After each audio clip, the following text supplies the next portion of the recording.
ഉദ്ദേശിച്ച അടിയന്തര പ്രമേയത്തിന് അനുമതി നൽകി ഇങ്ങനെ ഒരു ചർച്ച നടത്തുന്നതിന് തയ്യാറായിട്ടുള്ള ബഹുമാനപ്പെട്ട ആഭ്യന്തരമന്ത്രിയെ, കേരളത്തിലെ മുഖ്യമന്ത്രിയെ ഞാൻ അനുമോദിക്കുകയാണ് സർ. ഒന്ന് പറഞ്ഞങ്ങ് പോകാമെന്ന് വിചാരിച്ചവർ വന്നത്, ഇറങ്ങിപ്പോകാനുള്ള തയ്യാറെടുപ്പായിരുന്നു ഉണ്ടായിരുന്നത്. രാവിലെ സബ്മിഷൻ നോക്കുമ്പോൾ ഒരൊറ്റ UDF-കാർ സബ്മിഷൻ കൊടുത്തിട്ടില്ല. സാധാരണ സബ്മിഷന് വേണ്ടിയിട്ട് വലിയ തെള്ളു നടത്തുന്ന ആളുകളാണ്. പക്ഷെ ഇന്ന് സബ്മിഷൻ അവർക്ക് വേണ്ട.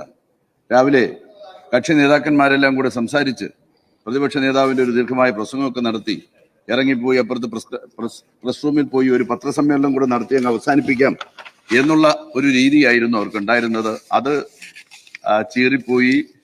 യഥാർത്ഥത്തിൽ സാധാരണഗതിയിൽ ഇത്തരം കാര്യങ്ങളൊക്കെ മനോഹരമായിട്ട് അവതരിപ്പിക്കുന്ന ഒരാളാണ് ശ്രീ റോജി.